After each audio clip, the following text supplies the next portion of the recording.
آج کی کہانی ہے شمائلہ اور چالاک بھیڑیے کی۔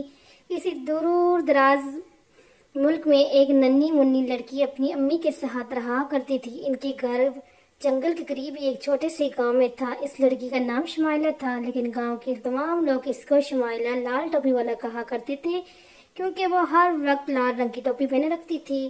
ایک روز شمائلہ صبح سو کر اٹھی تو اس کی امی نے کہا، بیٹی تمہاری نانی اماں کچھ بیمار ہیں، میں ایک ضروری کام کی وجہ سے آج انہیں ملنے ہی نہیں جا سکتی۔ ایسا کرو تم جا کر اپنی نانی امی کی خیریت دریافت کر آؤ، اور اس ٹوکری میں نے ان کے لیے کچھ پھل رکھے ہیں، یہ ان کو دے آؤ۔ شمائلہ جب پھولوں کی ٹوکری لے کر پھلوں کی جانے لگی تو اس کی امی نے آواز دے کر کہا، دیکھو بیٹی، راستے میں کسی اجنبی سے کوئی بات نہ کرو اور سیدھی نانی امی کے گھر جا کر رہنا۔ شمائلہ نے کہا، جی اچھا امی جان۔ امی نانی اماں کا گھر پورے جنگل عبور کرنے کے بعد تقریباً آخر میں آتا ہے، میں کسی سے بات نہیں کروں گی۔ شمائلہ لال ٹوپی والی اچھلتی کودتی اپنی آپ میں مگن جا رہی تھی کہ ایک بھیڑیے نے اس کا راستہ روک لیا اور پوچھا، پیاری بچی، تم اتنی صبح صبح کہاں جا رہی ہو اور اس ٹوکری میں کیا ہے؟ شمائلہ بولی، میں اپنی نانی اماں کے گھر جا رہی ہوں، وہ بیمار ہیں، میں ان کی ذمہ داری کے لیے جا رہی ہوں، تم میرے راستے سے ہٹ جاؤ اور مجھے جانے دو، میری امی نے راستے میں کسی بھی اجنبی سے بات کرنے سے منع کیا ہے۔ بڑی نے کہا، ٹھیک ہے چلی جاؤ، لیکن میرا خیال ہے کہ اگر تم نانی اماں کے گھر ان جنگلی پھولوں کا ایک گلدستہ بنا کر لے کر جاؤ گی تو وہ بہت خوش ہوں گی۔ شمائلہ کو یہ تجویز پسند آئی، وہ جنگلی پھول توڑنے لگی۔ بھیڑیا بھاگتا ہوا اماں جان کے گھر کی طرف بھاگنے لگا کہ شمائلہ کے پہنچنے سے پہلے وہ نانی اماں کے گھر پہنچ گیا اور نانی اماں کے دروازے پر دستک دی۔ اندر سے نانی اماں نے پوچھا، کون ہے؟ چلاک بڑی نے آواز بدل کر کہا، میں ہوں نانی اماں، شمائلہ لال ٹوپی والی۔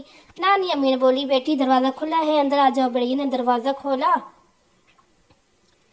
اور سیدھا اندر چلا گیا اور ایک ہی چست میں نانی اماں کو پورا کا پورا نگل گیا۔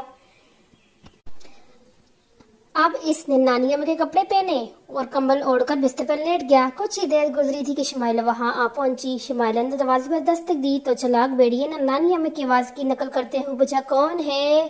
شمائلہ بولی، میں ہوں نانی اماں۔ شمائلہ لال ٹوپی والی بھیڑیے نے نانی اماں کی آواز میں کہا، اندر آ جاؤ بیٹی، دروازے کو کنڈی نہیں لگی ہوئی۔ شمائلہ دروازہ کھول کر خوشی سے گھر کے اندر داخل ہوئی اور بولی، نانی اماں، مجھے امی جان نے آپ کی خیریت دریافت کرنے کے لیے بھیجا ہے اور اس ٹوکری میں انہوں نے آپ کے لیے کچھ پھل بھجوائے ہیں۔ بات کرتے کرتے شمائلہ کی نظر جب نانی اماں پر پڑی تو وہ حیرت زدہ ہو کر بولی، پوچھنے لگی، آپ کے کانوں کو کیا ہوا ہے؟ یہ اتنے بڑے کیوں ہیں؟ بیڑی نے کہا، بیٹی تمہیں دیکھ کر بہت خوشی ہو رہی ہے، ذرا میرے قریب تو آؤ۔ شمائلہ بیٹ کے قریب آتے ہوئے کہا، او نانی اماں، آپ کی آنکھیں بھی تو اس قدر بڑی ہو کیسے ہو گئی؟ بیڑی نے کہا، بیٹی ذرا اور قریب آؤ۔ اب شمائلہ بیٹ کے پیٹھ کو پاس آ کر بولی، آپ کے دانت بھی تو بہت بڑے بڑے ہیں۔ بیڑی نے اپنی اصل آواز میں کہا، ہاں میں بیڑیا ہوں اور تمہیں میں کھا جاؤں گا۔ بیڑیا نانی اماں کے بستر سے نکل کر شمائلہ کو ہڑپ کر گیا۔ شمائلہ اور نانی اماں کو کھا کر بیڑیا اسی جھونپڑی میں لیٹ کر سو گیا۔ ادھر ایک لکڑہارا جنگلی میں لکڑیاں کاٹنے جا رہا تھا کہ اچانک اسے یاد آیا، بوڑھی اماں نانی جو تھی کافی دن سے بیمار ہے۔ لکڑہارے نے سوچا، کیوں نہ میں جنگل میں لکڑہاریاں کاٹنے سے پہلے نانی اماں کو ملتا جاؤں۔ یہ سوچ کر وہ نانی اماں کے گھر جا پہنچا۔ وہاں اس نے دیکھا کہ نانی اماں کے بستر پر ایک نہایت خونخوار قسم کا بھیڑیا سو رہا ہے، جبکہ وہ خود گھر میں نہیں ہے۔ بھیڑیے نے یہ پھولا ہوا پیٹ دیکھ کر لکڑہارا سمجھ گیا کہ نانی اماں کو بھیڑیا کھا گیا ہے۔ اس نے تیزی سے لکڑ کاٹنے والا کلہاڑا نکالا اور ایک ہی وار کرتے ہوئے 2 ٹکڑے کر دیے۔ بھیڑیے کا پیٹ پھٹتے ہی نانی اماں اور شمائلہ باہر آ گری۔ لکڑہارا یہ دیکھ کر بہت خوش ہوا کہ دونوں صحیح سلامت ہیں۔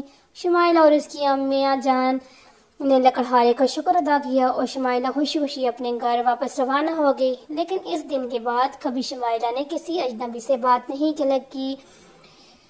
کیسی لگی بچوں آپ کو آج کی کہانی؟ کل کی کہانی میں ایک اور ہی مزے کی کہانی ہوگی، اس لیے اگلی ویڈیو کا انتظار کریں اور اللہ حافظ۔